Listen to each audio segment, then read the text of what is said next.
करेंगे यूएन की industrial report 2020 को लेकर। जी हाँ, ये रिपोर्ट क्या इशारा कर रही है और कोरोना के वक्त में दुनिया भर में जब इस वक्त उद्योग जगत का हाल बुरा है, ऐसे में ये रिपोर्ट किस तरीके से इंडस्ट्री को रिवाइव करने के रास्ते के तौर पर दिख रही है और किस तरीके से अलग अलग देश नई टेक्नोलॉजी के जरिए अपने औद्योगिक उत्पादन और विकास की उस रफ्तार को पाने के लिए प्रयासरत है।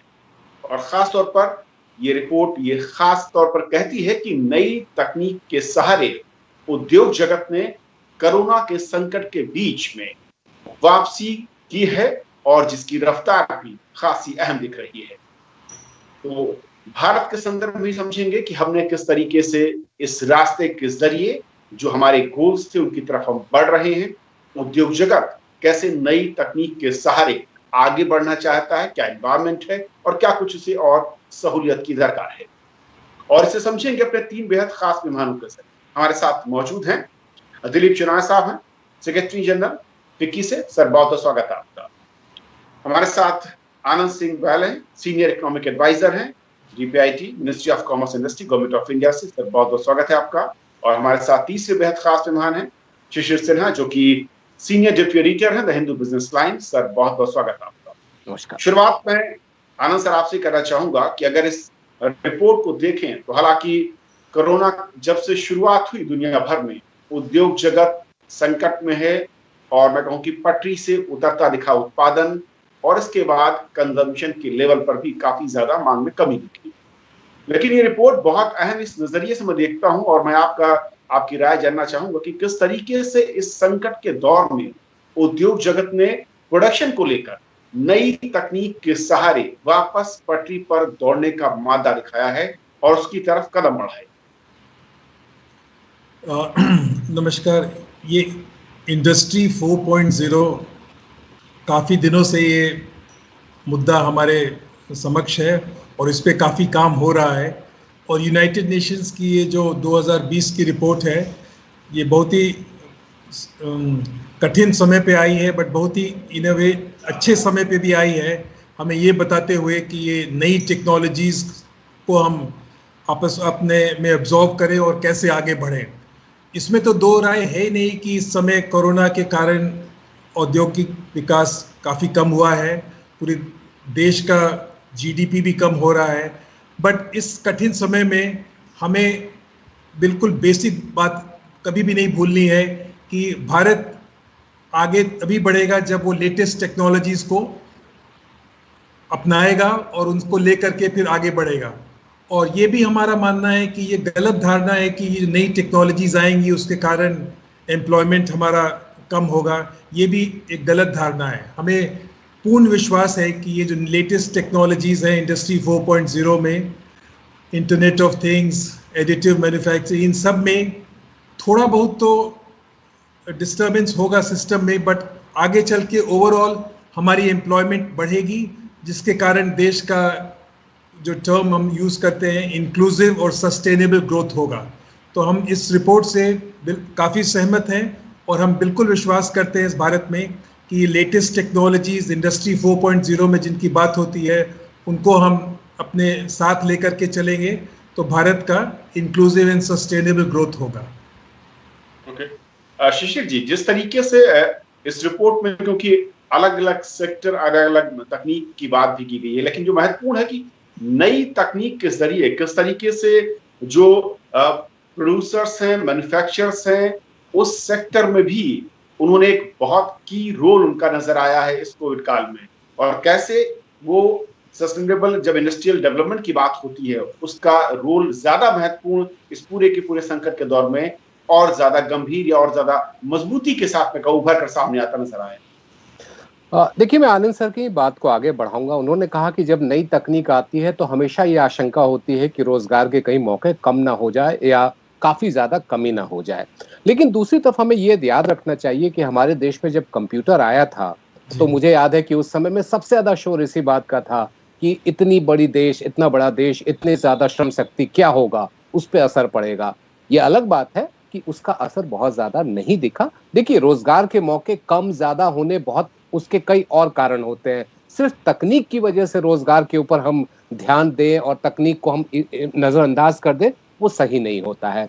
दूसरा पहलू ये है कि आज हमारी जरूरत क्या है? आज हमारी जरूरत है लागत घटाने की, आज हमारी जरूरत है इकोनॉमी ऑफ स्केल बढ़ाने की।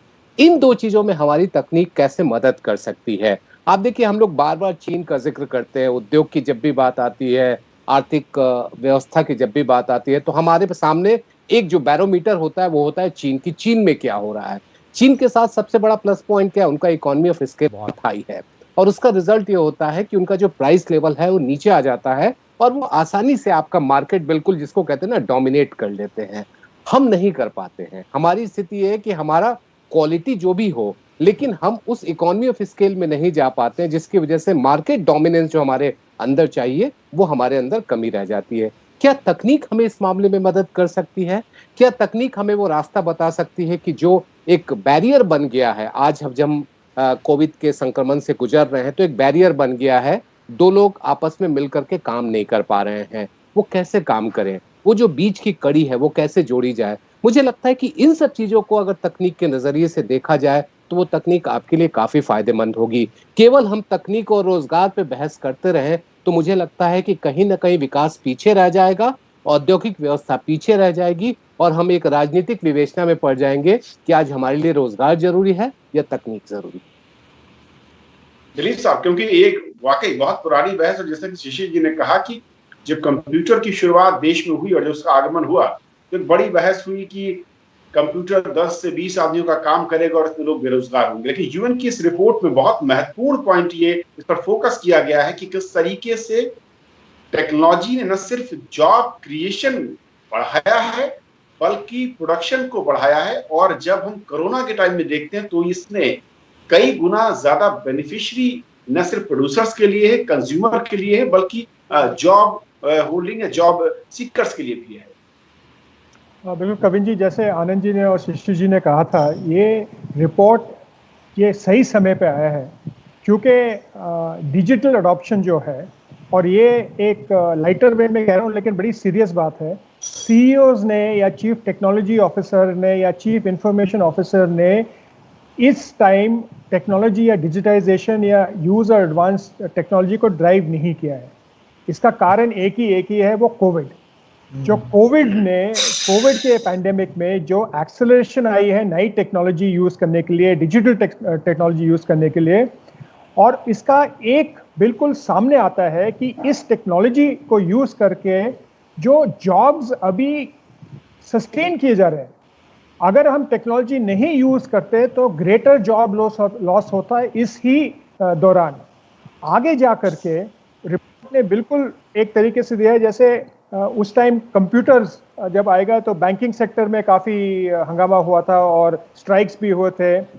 अब वो सेक्टर तो छोड़िए, जो पूरा आईटी रेवोल्यूशन आया है, जो बीपीए रेवोल्यूशन आया है, जो पूरा आईटी इनेबल्ड और आईटीएस सर्विसेज जो आए हैं, और उसके जो कई करोड़ जॉब्स डायरेक्ट और इनडायरेक्ट जो उसके कारण पैदा हुए, वो एक सामने बिल्कुल एक मसाल आता है।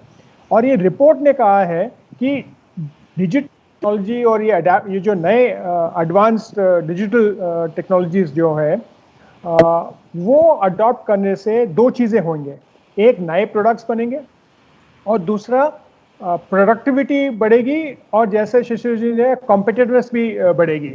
तो इन तीनों चीज़ों लेकर के अगर आप देखें और अगर हम इसको अडॉप्ट करें तो रिपोर्ट में एक बड़ी, उसके एक टेबल्स में एक छोटी सी बात छुपी हुई है। पूरे 130 देशों में 3 देश हैं जिसमें मैन्युफैक्चरिंग वैल्यू एडेड बढ़ रही है, और चाइना, इंडोनेशिया और इंडिया है। और आप देखें जो चौथा एक करीब है जो कंट्रीब्यूशन बढ़ा है, वो कोरिया है।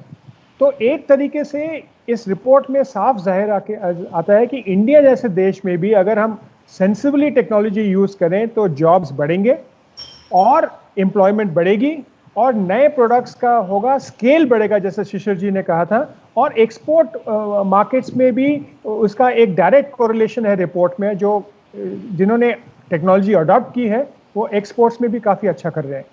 और जो डिजिटाइजेशन है, क्योंकि अभी कोविड में जो जैसे कि एडिटिव मैन्युफैक्चरिंग वगैरह तो काफ़ी समझ में आता है, लेकिन आप बिग डेटा एनालिसिस करें तो कोविड के टाइम में जो कंपनीज ने जो बिग डेटा से एनालाइज किया है, किस एरिया में उनका किस प्रोडक्ट शॉर्टेज आ रहा है, कौन से उनके प्रोडक्ट्स कंज्यूम नहीं हो रहे हैं, कौन से लाइंस बंद करने चाहिए, और उनके लाइन में जो प्रोडक्ट्स की डिमांड है उनको कैसे, वो अभी हो रहा है। और आगे जा करके ये कंज्यूमर के लिए काफ़ी फ़ायदा होगा, क्योंकि उन SKUs में प्रोडक्शन बढ़ेगी, कॉस्ट घटेगा, और आप और हम जैसे कंज्यूमर्स हैं हमें भी फ़ायदा होगा।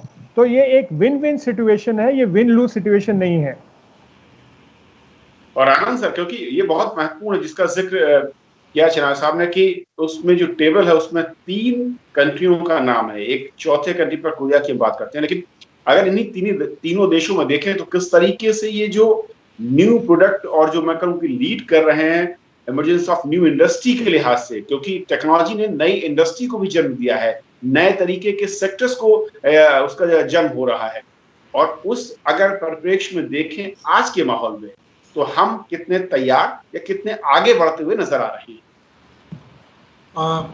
जैसा कि दिलीप जी ने कहा, ये भारत हर समय टेक्नोलॉजी को एक्सेप्ट करने के लिए तैयार रहता है, और इस नए परिवेश में जबकि कोविड आया है तो हमने अपने ग्लोबल सप्लाई चेन्स को स्टडी किया है, और फिर जो टेक्नोलॉजिकली स्ट्रैटेजिकली इम्पॉर्टेंट सेक्टर्स हैं जैसे इलेक्ट्रॉनिक्स, मोबाइल, फार्मास्यूटिकल्स, इसमें हमारी पूरी कोशिश है कि लेटेस्ट टेक्नोलॉजीज लेकर के हम ये प्रोडक्ट्स बनाएं, सो दैट ये किसी एक देश पे हमारा ज़्यादा रिलायंस ना हो। इसमें हम लेटेस्ट टेक्नोलॉजीज एक्सेप्ट कर रहे हैं। सरकार भी इन टेक्नोलॉजीज़ को एक्सेप्ट करने के लिए, स्केल बढ़ाने के लिए स्कीम्स लॉन्च की है सरकार ने। एक प्रोडक्शन लिंक्ड इंसेंटिव है जो फार्मास्यूटिकल और ऑटोमोबाइल ये मोबाइल कंपोनेंट्स को दिया गया है। फेज्ड मैन्युफैक्चरिंग प्रोग्राम्स कुछ 9-10 प्रोडक्ट्स में लॉन्च होने वाले हैं। ये सब इस नए संदर्भ में भी डाला जा रहा है कि लेटेस्ट टेक्नोलॉजीज जो स्ट्रैटेजिकली भी इम्पोर्टेंट हैं हमारे लिए, उनको हम अपनाएं, और उनको अपना करके एम्प्लॉयमेंट एंड ग्रोथ तो बढ़ेगा ही, और ग्लोबल सप्लाई चेन्स में हम ऐसा कोशिश करें कि आसपास जो हमारे 1-2 पड़ोसी देश हैं उन पे हमारा बहुत ज़्यादा रिलायंस न हो। शिशिर, क्योंकि अगर हम कंपैरिजन देखें, इसी कोविड काल में ही देखें, नई तकनीक के सहारे और दुनिया की जो टॉप मैं कहूँ कि इंडस्ट्रियल कंट्री माने जाते थे, उसके कंपैरिजन में इंडिया की पोजीशनिंग कैसे दिख रही है। और कुछ एक्सपर्ट ये भी कहते हैं कि इंटरनेशनल लेवल पर जो आंकड़े हैं वो इशारा करते हैं कि सबसे ज्यादा अगर किसी देश ने छलांग लगाई है इस कोविड एरा में, तो वो भारत जैसे देश ही है। निश्चित तौर पर देखिए, हमने काफी बेहतरी की है। अब देखिए, इसका सबसे बड़ा उदाहरण हम आप जो बातचीत कर रहे हैं, ये जो सिस्टम आज जिस पे हम लोग बातचीत कर रहे हैं, आज से आप जरा सोचिए 6 महीने साल भर पहले हम लोग स्काइप और जूम वगैरह पे बहुत ज्यादा बातचीत नहीं करते थे, एक्सेप्ट कि बहुत ज्यादा कोई इमरजेंसी सिचुएशन है या कुछ खास तरह की चीजें हैं। ये एक जनरलाइज हो गया है। अगर आपको याद होगा कि कुछ समय पहले एक कंपटीशन इनिशिएट किया गया था कि बेटर ऐप हमारे यहाँ क्या है, उसकी एक्सेप्टेबिलिटी क्या है, और उस कंपटीशन के बाद हमने देखा कि बहुत सारे ऐसे ऐप्स आए जिसके बारे में हम सोच नहीं सकते थे कि हमारे अपने हिंदुस्तानी जो है इस तरह का ऐप आपके सामने रख सकते हैं। उसकी क्वालिटी में आप किसी भी तरह का अंतर नहीं पाएंगे। हो सकता है तरह तरह के आरोप लगेंगे कि आपने उसकी कॉपी की, आपने उसका कॉपी किया, आपने ये किया, फेयर इनफ, लेकिन सवाल ये उठता है कि क्या हमने उसका ऑल्टरनेटिव एक तैयार किया? अगर एक तरफ एक ऐप जा रहा है तो हमने क्या तैयार किया, और उसमें हमारा रिस्पॉन्स टाइम कितना था? आज ऐसा नहीं हुआ कि अचानक आपने एक सर्टेन कैटेगरी ऑफ ऐप को बैन किया तो उसके बाद लगा कि अब क्या करेंगे, हमारे पास तो तकनीक गई, हमारे पास तो ऐप गया। आप देखिए, सारी चीजें उसी रफ्तार से उसी तरीके से चल रही है, और कई ऐसे ऐप्स आए हैं जिनका मैंने यूज किया है और मुझे लगा कि ये शायद कहीं उससे बेहतर है। तो तकनीक के मामले में हमने छलांग लगाई है, और हमें नहीं भूलना चाहिए कि सिलिकॉन वैली में ज्यादा कौन है?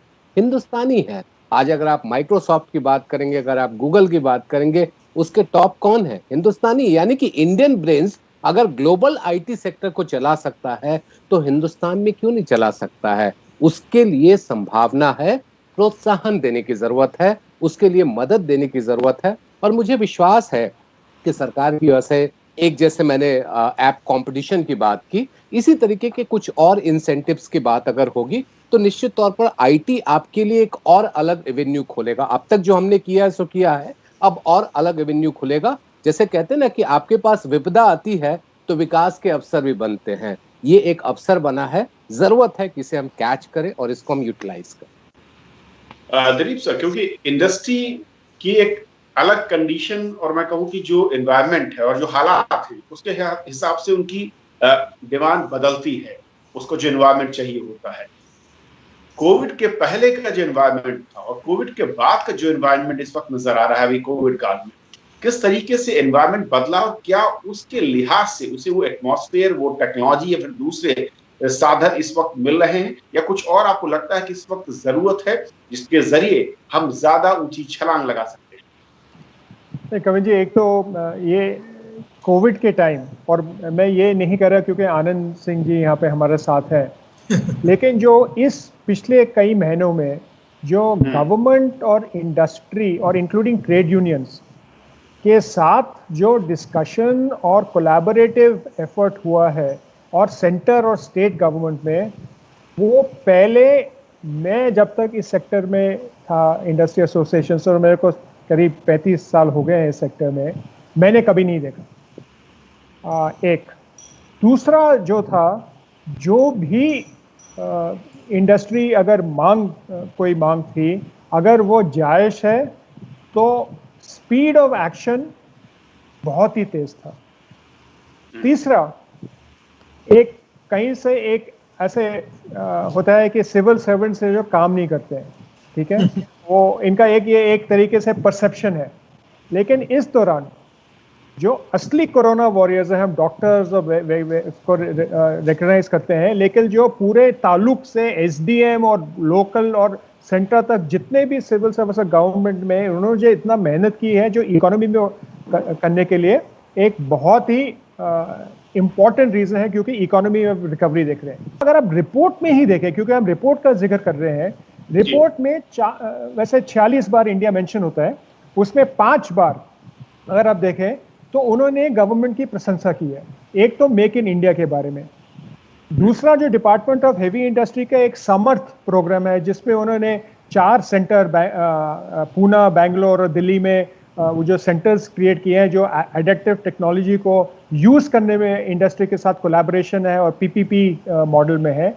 तीसरा जो है ना, डिजिटल इंडिया की प्रशंसा की है, क्योंकि डिजिटल इंडिया का जो पूरा है इसको, और चौथा जो है वो बड़े अनलाइकली सा था, मैं भी चौंक गया देख करके, वो स्मार्ट सिटीज प्रोग्राम है।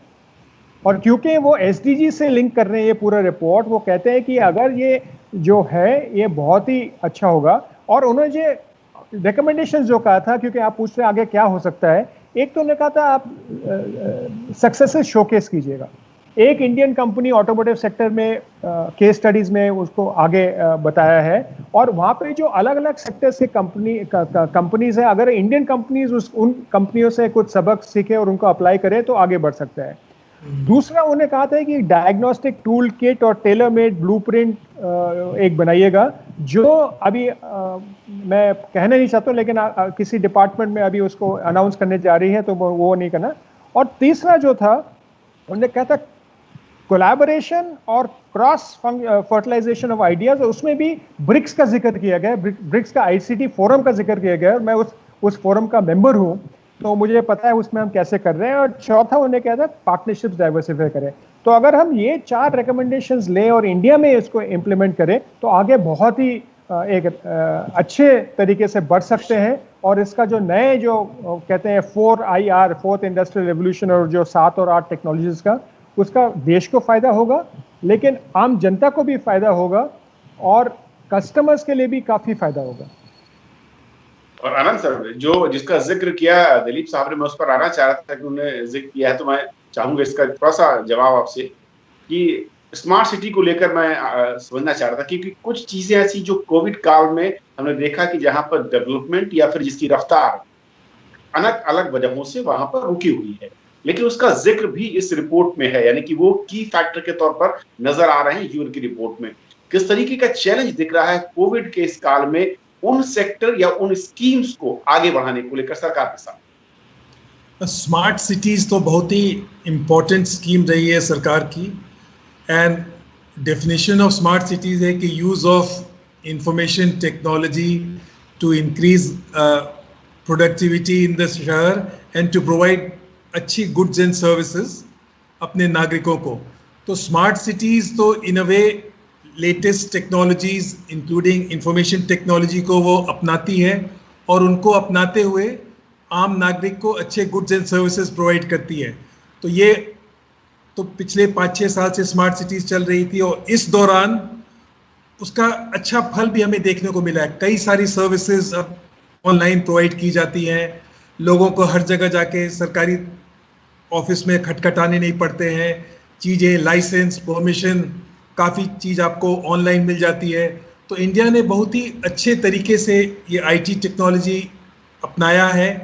एंड इंडस्ट्री 4.0 में एक चीज़ और मैं बताना चाहूँगा, अभी नया औद्योगिक पॉलिसी बन रही है, उसमें इंडस्ट्रियल क्लस्टर्स वगैरह की भी बात हो रही है। अब ये भी बात हो रही है इंडस्ट्रियल क्लस्टर्स में लेटेस्ट इंडस्ट्री 4.0 सर्विस प्रोवाइडर्स हर इंडस्ट्रियल क्लस्टर्स में प्रोवाइड किए जाएं, जो 3D प्रिंटिंग में मदद करें कंपनियों की, जो इंटरनेट ऑफ थिंग्स में मदद करें, जो दिलीप जी ने कहा एडिटिव मैन्युफैक्चरिंग में मदद करें। तो ये बहुत ही इम्पोर्टेंट मुद्दा है सरकार के लिए भी कि जो अब क्लस्टर्स हम तैयार करेंगे उनमें बिजनेस डेवलपमेंट सर्विस प्रोवाइडर्स हों जो लेटेस्ट इंडस्ट्री 4.0 टेक्नोलॉजीज हमारे औद्योगिक विकास में उसको कंट्रीब्यूट करें। शिशिर, 2 पॉइंट में थोड़ा सा और चाहूंगा उसको विस्तार से सोचना आपसे। तो ये कि इसी रिपोर्ट में ये भी कहा जा रहा है कि प्रोडक्शन एफिशिएंसी जो है वो सबसे की फैक्टर होगा और उसको एनहेंस करने के साथ साथ हम कई और गोल्स को अचीव कर पाएंगे इस दौर में। आगे मैं कोरोना काल की बात करूं, कैसे देखते हैं भारत में इस पॉइंट को, और दूसरा कि फ्यूचर के जो चैलेंजेस की बात ये रिपोर्ट करती है कि जहां पर फोकस करना है सरकार इंडस्ट्री दोनों को मिलकर, उस दिशा में हमारे कदम कैसे? देखिए, जहां तक सवाल है प्रोडक्शन एफिशिएंसी का, प्रोडक्शन एफिशिएंसी में हम लोग क्या कहते हैं कि आप वर्कर, आपका पर वर्कर, एक बिल्कुल आम भाषा में कहूं कि एक प्रति श्रमिक का जो योगदान है पूरी व्यवस्था में वो कितना ज्यादा हो सकता है, उसका किस तरीके से आप उसका आकलन करते हैं। अब उसे आप कैसे बेहतर बना सकते हैं, मेन मुद्दा तो यही है। एक देखिए, एक लेबर की प्रोडक्टिविटी बढ़ाना या उसकी एफिशिएंसी को इम्प्रूव करने के लिए आपको क्या चाहिए, कंड्यूसिव एनवायरनमेंट चाहिए, आपकी मशीनरी ऐसी हो जो अप टू डेट हो, टेक्नोलॉजी ऐसी हो जो कि लेटेस्ट हो, और ज्यादा से ज्यादा बेहतर उसको सुविधाएं हम दे सके। ये करना आपके लिए बहुत मुश्किल नहीं है। जरूरत इस बात की है कि आप उन टेक्नोलॉजी को लेकर के आए जो कि आपके इंडियन एनवायरनमेंट के हिसाब से हो। देखिए, कई बार ये भी मुद्दा आता है कि कई तकनीक ऐसी आई हैं जिनका हमारे हिंदुस्तानी जिसको कहते हैं ना कि आबो हवा से कोई लेना देना है नहीं। नतीजा क्या हुआ है कि वो कई बार हमारे लिए वो नुकसान ही करके गई है। हमें इनसे बचना है। हमें ये देखना है कि आज की जरूरत के हिसाब से लेबर, पर कैपिटा लेबर को हम कैसे और इम्प्रूव कर सकते हैं। हमने शुरू में आपसे बात की थी कि इकोनॉमी ऑफ स्केल इम्प्रूव करना है। इकोनॉमी ऑफ स्केल के साथ साथ अगर हम पर कैपिटा लेबर की भी हम इफिशिएंसी को इम्प्रूव कर ले तो आपका जो कॉस्ट होगा वो कम आएगा। और यही तो चाहिए। ग्लोबल सप्लाई चेन में आज अगर हमारी मजबूत स्थिति होनी है तो क्या चाहिए, सस्ता माल, अच्छा माल, बड़े पैमाने पर माल। ये 3 चीज अगर आप दे सके तो ये संभव है और यही टेक्नोलॉजी कह रही है। तो मुझे लगता है कि इस पे हमको ध्यान देना है। आनंद सर, शिष्य कह रहे वाकई वो बहुत महत्वपूर्ण है और किस तरीके से इस चुनौती से पार पाने की योजना या फिर मैं कहूँ कि भविष्य की रूपरेखा। ये बहुत ही सटीक बात कही शिशिर जी ने। ये इंडस्ट्री 4.0 को तो सरकार अपनाएगी, बट एक बात जरूर सरकार के जहन में बहुत ज़रूरी है कि इसके साथ एम्प्लॉयमेंट भी हमारी साथ साथ बढ़े। कुछ इस तरह नहीं कि शॉर्ट टर्म ग्रोथ के लिए हम रोजगार लोगों का कम कर दें। ये सरकार के जहन में बहुत ही ज़रूरी है कि एम्प्लॉयमेंट को भी ध्यान रखा जाए। लेटेस्ट टेक्नोलॉजीज़ तो हम एक्सेप्ट कर ही रहे हैं, बिल्कुल 3D printing, internet of things, additive manufacturing, इन सब पे सरकार जोर दे रही है। बट मैं ये एक बात फिर से रिपीट करना चाहूँगा कि एम्प्लॉयमेंट भी हमारे लिए ये इम्पोर्टेंट मुद्दा है। और 2 चीज़ हमारी सरकार, हमारे डिपार्टमेंट इंडस्ट्री इसमें करता है। एक तो इंटेलेक्चुअल प्रॉपर्टी राइट्स, IPR को भी हम काफ़ी बढ़ावा दे रहे हैं, so that latest technologies accept की जाए और टेक्नोलॉजीज पे लोग इन्वेस्ट करें, सो दैट उसमें जो उनको रॉयल्टी मिलती है उसके कारण वो और अच्छे टेक्नोलॉजी में इन्वेस्ट करें। दूसरा, पूरा जो स्टार्टअप इकोसिस्टम है उसमें इनोवेशन का बहुत बड़ा जोर है। ये जो हम भारत दुनिया का 3rd largest startup ecosystem now रखता है। हमारे डिपार्टमेंट में 32,000 स्टार्टअप्स रजिस्टर हुए हैं। उनको तरह तरह के हम लोग इंसेंटिव्स दे रहे हैं, उनको क्रेडिट दे रहे हैं, उनको टैक्स बेनिफिट दे रहे हैं। और ये मोस्टली स्टार्टअप्स किस सेक्टर में जाते हैं? ये सब इनोवेशन में जाते हैं। ये लेटेस्ट टेक्नोलॉजीज एक्सेप्ट करती हैं, ये लोग ऐप्स बनाते हैं, जैसे शिशिर जी ने कहा, ये लोग तरह तरह के टेक्नोलॉजीज पढ़ा करके नागरिकों की तरह तरह की वो सेवा करते हैं। तो जस्ट मैं ये रिपीट करना चाहूँगा, हमारे डिपार्टमेंट 2 चीज़ पे बहुत जोर दिया जा रहा है, इंटेलेक्चुअल प्रॉपर्टी राइट्स एंड ये स्टार्टअप कल्चर में, जहाँ पे ये इनोवेशन एनकरेज किया जाए। ओके दिलीप सर, आखिर में एक तो मैं चाहूंगा आपका सजेशन की स्पीड इसको और बढ़ाने के लिए कोरोना काल में ही क्या और बड़े कदम आपको लगता है जिनकी जरूरत है? और दूसरा एक मेरा सवाल यह था कि मैं 2018 की रिपोर्ट भी पढ़ रहा था यूएन की, जब 2 साल पहले आई थी। उसमें हम देखते थे कि दुनिया के दूसरे देशों के एग्जाम्पल्स होते थे और हम उम्मीद करते थे कि शायद कभी हम भी इसमें शामिल हों। इस बार खुशी हो रही है आपको कि जिस तरीके से भारत की कई सारी स्कीम्स को इसमें वेटेज मिला है, और जो मैं कहूँ कि वजन पहले से 18 की रिपोर्ट के मुकाबले 2020 में भारत काफी ज्यादा दिख रहा है। कविन जी, आई थिंक पहले जो आपका दूसरा सवाल है उसको मैं पहले जवाब दूंगा। एक बहुत प्रसन्नता की बात है और पूरे देश को गर्व होना चाहिए कि इंडिया के एग्जाम्पल्स और इंडिया के पॉलिसी इनिशिएटिव्स और इंडिया के जो कदम उठाए हैं, अक्सर ये कहा जाता है कि इंडिया कदम उठाएगा, इसमें आया है कि इंडिया ने कदम उठाए हैं और ये ग्लोबल बेस्ट प्रैक्टिसेस हैं। तो इस बात को लेकर सबको प्रसन्नता होनी चाहिए और ये एक तरीके से हमें एक इंसेंटिव होना चाहिए कि हमें प्रोत्साहित करना चाहिए कि हम आगे जा कर के और भी ऐसे कदम लें। तो एक ये है। दूसरा जो है, इसमें जैसे अभी आनंद सिंह बहल साहब ने कहा था कि उसमें रैंकिंग्स में 3 पार्ट है। एक है पेटेंट एक्टिविटी, दूसरा एक्सपोर्ट एक्टिविटी और तीसरा है इंपोर्ट एक्टिविटी। इंपोर्ट एक्टिविटी में हमारे हाईएस्ट रैंकिंग है 7, यानी कि इंडियन कंपनीज विश्व भर से अच्छी अच्छी टेक्नोलॉजी देखती है और उसको अपनाती है और यहाँ पे लागू करती है। और हाल में प्रधानमंत्री जी ने अपने भाषण में कहा था कि उनकी 3 T's है। उसमें एक टेक्नोलॉजी, हमारे मिशंस को बोला है कि भाई टेक्नोलॉजी आइडेंटिफाई करिएगा और जो हम यहाँ पे यूज़ कर सकते हैं उसको एक तरीके से उसको आइडेंटिफाई कीजिएगा। दूसरा, हमारी जो रैंकिंग है एक्सपोर्ट एक्टिविटी में 19 है और अगर हम $5 ट्रिलियन का एक इकोनॉमी का एक सपना रखें, उसमें $1 ट्रिलियन एक्सपोर्ट्स होगा।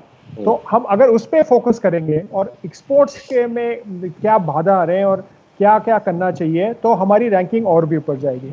और जैसे अभी वो जो हमारी पेटेंट एक्टिविटी है, क्योंकि टॉप के 10 नेशंस जो हैं, जो लीडर्स है इसमें, उनका और उनके बीच में हमारे बीच में खाली एक फर्क है, पेटेंटिंग एक्टिविटी और इनोवेशन। और अभी जैसे आनंद सिंह बाल ने कहा था कि एक इंडस्ट्रियल पॉलिसी भी आएगी, एक इनोवेशन के ऊपर अलग अलग सेक्टर्स में चर्चा हो रही है। तो वो अगर इनोवेशन फ्रेमवर्क जैसे फार्मास्यूटिकल्स में हो रही है, और जैसे अभी उन्होंने कहा था कि क्लस्टर्स में इनोवेशन का एक है, अगर आप देखें जो फेज्ड मैन्युफैक्चरिंग प्रोग्राम और प्रोडक्ट लिंक्ड इंसेंटिव्स जो क्लस्टर्स बनाए हैं, क्लस्टर्स में स्टेट्स के बीच में कंपटीशन किया है और उस क्लस्टर में ही इंडस्ट्री एकेडमी कोलैबोरेशन होगा, रिसर्च सेंटर होगा और अलग अलग सिस्टम होगा कि इस टेक्नोलॉजी को कैसे एक तरीके से कैप्चर करें और इंडस्ट्री में ट्रांसलेट करें। तो वो कदम, और उसमें टाइमलाइन है, 30 दिन, 60 दिन, 180 दिन का है। तो उसको हम अगर करें और उसको दूसरे सेक्टर्स में एक्सपैंड करें तो वो बहुत ही फायदेमंद होगा। राइट सर, यही उम्मीद हम कर सकते हैं जिस तरीके से अब तक का सफर रहा है। और आप तीनों में